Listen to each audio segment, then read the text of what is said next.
Hello, friends. In Europe, the last vestiges of decency are rapidly collapsing. While the bigwigs noisily divide up medals, send couriers on deliveries, Polish generals threaten the Kremlin at exhibitions, and conscripts quietly Google tickets to Berlin. To top it off, the press scares ordinary people with spies disguised as every other Ukrainian. Now let's break down the parade of manipulations. We have a lot of news. Please hit the like button and subscribe to the channel. Friends, thank you so much to everyone who doesn't hold back. Simple actions take just 2 seconds. A like to support aerodynamics. Hit the bell. Well, let's get started. We continue our diplomatic series, How the Lords Compared Their Orders. By the way, for your convenience, there will be time codes. The current diplomatic series is getting new tragicomic plot twists. For those who have no idea what this is about and missed the last 3 days, let me remind you. The newly appointed, well, not so newly appointed, the new latest president of Poland, the legendary Karol Nawrocki, may his days be long, decided to show some backbone and revoked from Zelensky the highest state award of Poland, the Order of the White Eagle. The reason? Because you, being so inappropriate, gave one of your Ukrainian special operations units an honorary title in honor of the UPA heroes. Well, for the Poles, that's like a red rag to a bull, and for Nawrocki, it's a great opportunity to score political points. Of course, the response from Kyiv came very quickly. Zelensky didn't wait for any official procedures. He took the box and sent Poland's highest award back to Nawrocki by express mail. Well, of course, the Chancellery was outraged and said this was an insult, and then they started comparing the UPA to the SS. Share your thoughts in the comments. Should Zelensky have returned the award? After all, Nawrocki didn't give it to him, and it was meant for the Ukrainian people, not just Zelensky. Share in the comments, should it have been returned or not? After that, Vice Marshal of the Polish Senate Bogdan Barushevich Kamiński, interesting, is this the same Kamiński who crushed the Warsaw uprising in blood or not, also demonstratively returned 2 state awards to Ukraine as a sign of protest, of course. He says, I always saw this as a symbol of our shared values, but I can't keep it anymore, I can't even eat, because Ukraine and part of its political elite still haven't decided to unequivocally condemn those responsible for the Volyn tragedy. Well, okay. I just want to point out that some people have a short memory. Because in July 2003, Presidents Kuchma and Alexander Kvostevsky officially closed this issue at the highest state level. They sat down, signed a joint statement, came up with a formula, we forgive and ask for forgiveness, shook hands and agreed to build the future. But now it's already the 26th year who even remembers what happened back in 2003. And the new bosses decided to turn back the clock. They said, you're not apologizing the right way, let's do it differently, we have a new formula for how it should be done now. Well, some people think that a tragedy isn't a discount card to be used endlessly for election ratings, while others see it differently. No, you're apologizing the wrong way, you're really not good people. Here we are, feeding you, giving you drinks, clothing you, and this is how you act. Well, that's how history is used. Using it as a club in internal struggles doesn't look very nice. Look, and it's not me saying this, it's the Poles themselves. Let's just watch this wonderful video. Do you know, you dumb bastards, that you've got a toilet instead of a head? A toilet, seriously, damn it, a toilet bowl with a lid that opens. And that lid, damn it, opens up when you turn on the TV, for example, Republika, because that's your favorite thing to watch, you fucking trash. And then they, damn it, put all that crap into your head. Once they've put it in, you, damn it, close the lid and flush it, right? And that shit, damn it, spreads through your fucking moldy bodies. And then soaked in shit like that, you walk around this world, damn it. So damn stupid. You can't even express yourselves. You can't achieve anything because you're just fucking trash who let yourselves be carried away by propaganda. Fucking genetic fuck-ups. Enjoy it, because today you can still watch a lot of TV since you have the day off, but starting tomorrow at 5 AM, you're fucking working 12 hours on the assembly line. And that's your life. But after work, fuck, if you have an hour before washing your ass and before drinking a few beers at night, you can watch TV again, just so you can fill the toilet with informational shit again. So fuck you, screw you all. Well, that's this comrade's opinion, friends. I think it's clear even without translation. I have to say that, of course, even on my modest channel, a choir of Polish online patriots has appeared. In short, it's unclear whether these are real patriots, we certainly approve of and support them, or just bots. But nevertheless, in the comments, not only on my channel, of course, not just on my modest channel, but in general, such a patriotic outcry began that it was overwhelming. Citizens who have spent years glued to the internet suddenly felt like masters of geopolitics, celebrating, of course, what exactly? The return of national pride, nothing less. Amazing people, real problems like inflation, the budget, unemployment, or abortions don't bother them at all.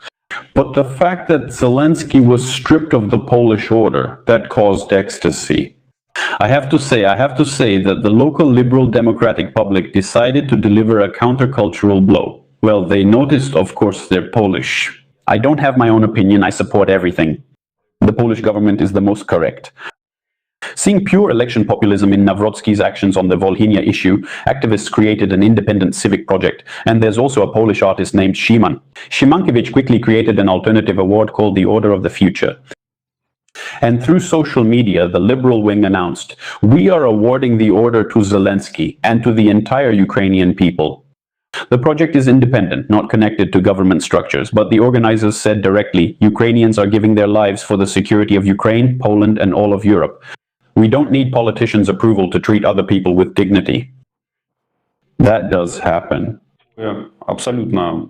I absolutely agree. By the way, these Szymankiewicz also harshly criticized the authorities for using Volyn in their election campaign, kind of as a distraction. It's nothing, just a war going on behind your backyard, that's all. In short, friends, we have a textbook example of a political split out of nowhere. Tusk has long been holding his head, saying and calling this whole order circus a strategic mistake, something that only makes the Kremlin happy. While some Polish politicians use history as a club for internal struggles, armchair analysts are passionately howling in the comments, what do these Ukrainians think they're doing? How long are they going to keep spitting in our faces? What is this anyway? Civil society is at least trying to somehow piece Allied relations back together. Yeah, in short, the election race. There's still a year until the elections, but it's already starting. Well, to be honest, I don't see any development project from the right, except for, let's just spit on Ukrainians. Write in the comments, maybe I'm wrong, maybe I missed this great economic program.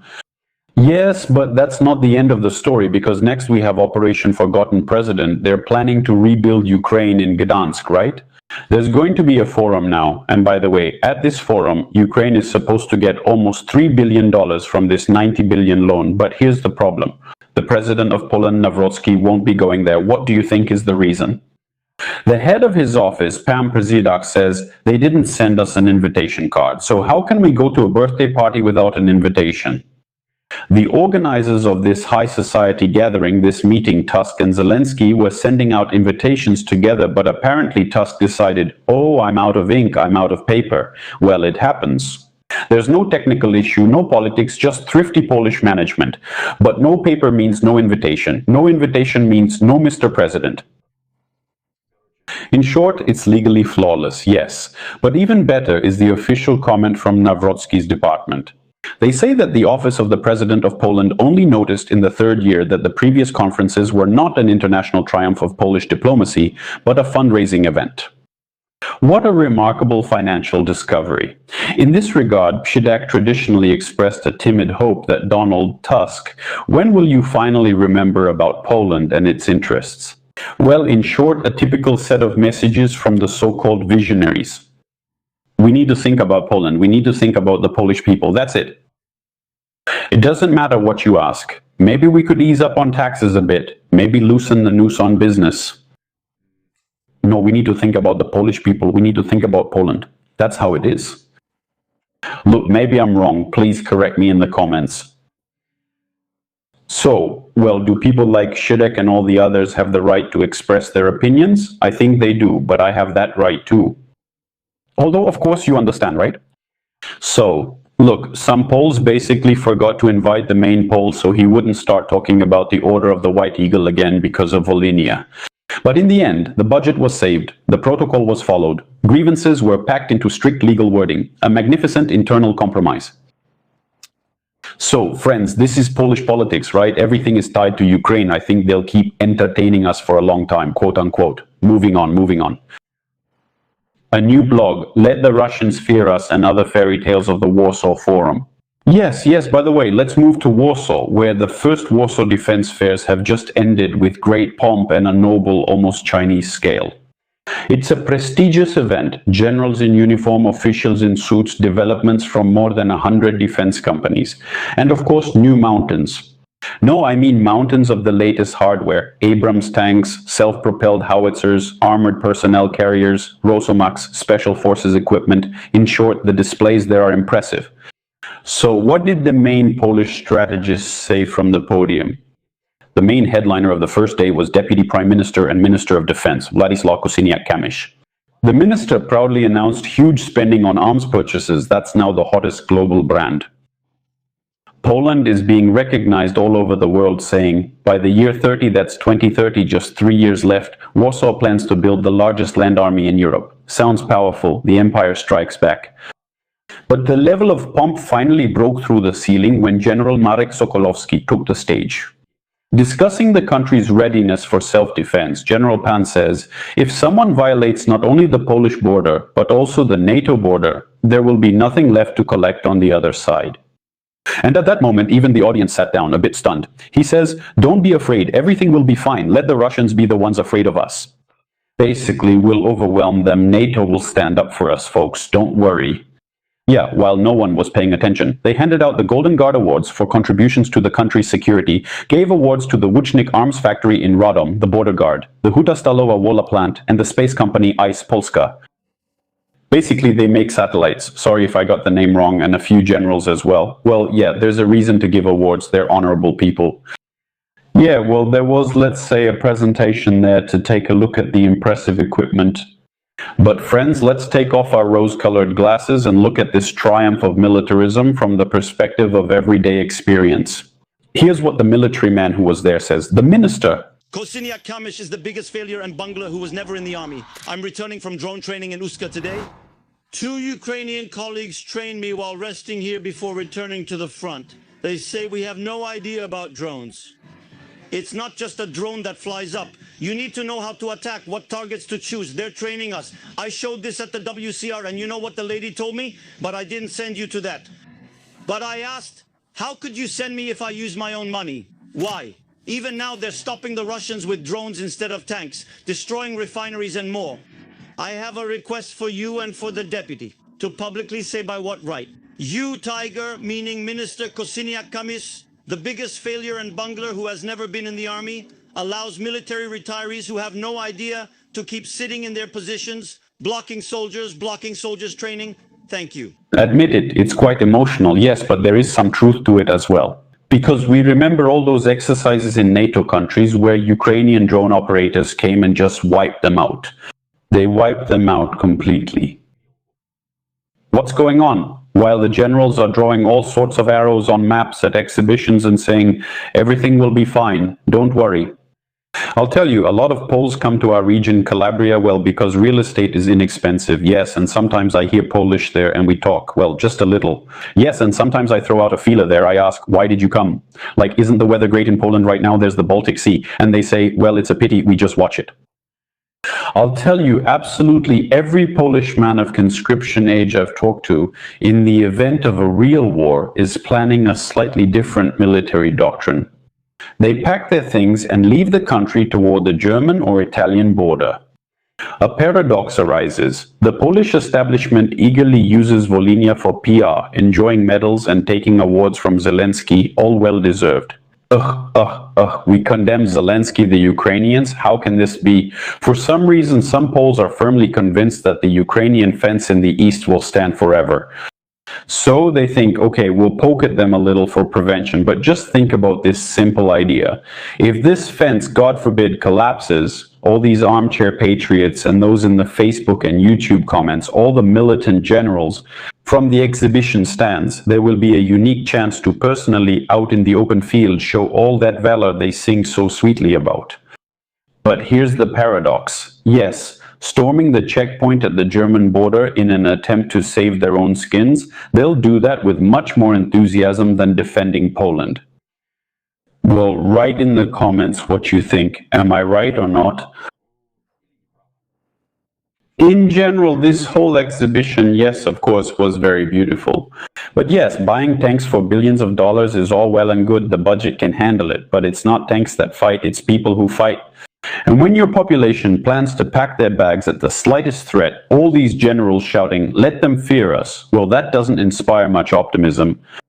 Write in the comments, maybe I'm wrong. And again, watch this. This is all purely my personal opinion, modest and absolutely meaningless because, as the Polish general said, as Nawrocki said, that's how it's supposed to be. Here's another news update, friends. Spy passions and real numbers in the Polish market. I opened the latest press, specifically the respected Polish newspaper Rzeczpospolita, and I come across an article there. Is this somehow related to recent events, to the pressure on Ukrainians, or is it not connected? I think, of course, it's not connected. After all, this is a serious, reputable publication, and the article itself is serious. But I want to squint and scratch my head, because the author immediately states, in recent years, Ukrainian intelligence has become unusually active on Polish territory. It'd be one thing if they were only collecting data like the Americans and British, or lobbying like the French, but they're not. It is claimed that they are actively recruiting Ukrainian migrants who have found jobs in Polish companies and government institutions and instructing them, what do you think, to do what? Of course, to spy on the Polish state and take sensitive information from there. It sounds like the plot for a good spy thriller. But let's take a closer look at this story from the perspective of common sense and critical analysis. Let's put aside the headlines, and any reasonable person would have questions about this so-called evidence. Source, as I call it, one old lady said it on a bench. All the accusations from the prosecutor's office are based on the words of some anonymous informant. No department number, no specific agencies, no names of those detained. They just say that all of this is classified by the prosecutor's office. That's how it is. Well, it's a huge crime, but we won't tell you about it because it's secret. How convenient, you can't prove it. Still, as they say, a bad aftertaste remains. The claim that Ukrainian intelligence agencies are trying to recruit even Polish volunteers with humanitarian aid, and inside Poland they disguise themselves as Polish intelligence presenting fake Polish documents. Honestly, it's like something out of Hollywood. As if Ukrainian intelligence has nothing better to do. Although, of course, there will be people in the comments saying, yes, Ukraine is preparing something against us. Local counterintelligence would cause a major diplomatic scandal over such tricks, one that no secrecy could cover up. But on the other hand, where there's smoke, there's fire. But in this particular article, instead of facts, they just say, take our word for it, yes, Ukrainians are spying. But the journalist didn't lie and actually provided solid numbers in the economic section of this article. Those spy stories come from anonymous sources. Real Ukrainian business in Poland is booming, and immigrants feel more confident. According to official data from the Polish Economic Institute, for 2025, Ukrainian citizens registered 31,400 sole proprietorships, known in Ukrainian as FOPs. This is 12% of all new companies registered in the country. That means every 8 new business in Poland is Ukrainian. Calling it a business may be an exaggeration. Sometimes it's just a girl doing nails or a guy laying tiles.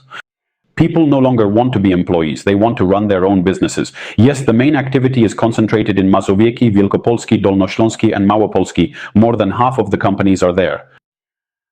In fact, the growth rate of Ukrainian entrepreneurs in these regions turned out to be even higher than that of local Polish businessmen.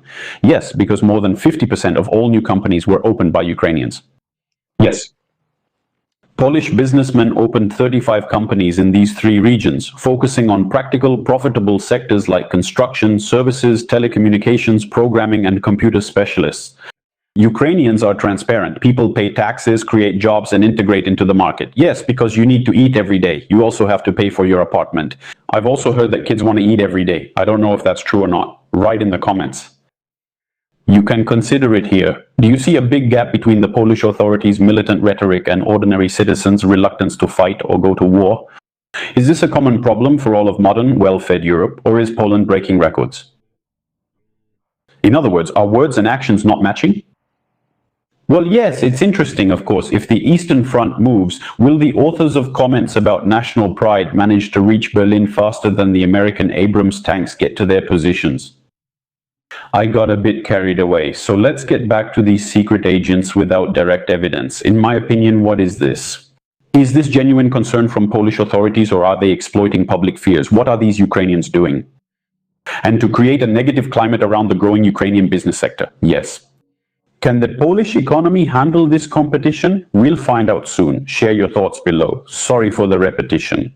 Well, in my opinion, this is just a classic example of confusing apples and oranges, because they mixed real statistics about the success of Ukrainian business with scary spy stories referring to top secret secrets. But why? Well, maybe it's so that for every other new entrepreneur, people would think he's not an entrepreneur, he's not a Tyler, he's an agent with a radio. Friends, I believe in geopolitics and economics. You shouldn't just trust anyone. Always filter sensational news carefully. Thank you for your attention, friends. If you watched up to this point right, Dennis watched from Brussels, from Berlin, from Bari, from Brindisi, whoever is watching. Greetings to truckers, the working class, warehouse workers, and friends. Thank you all for your attention. That's all for now. Take care of yourselves and your loved ones. See you next time.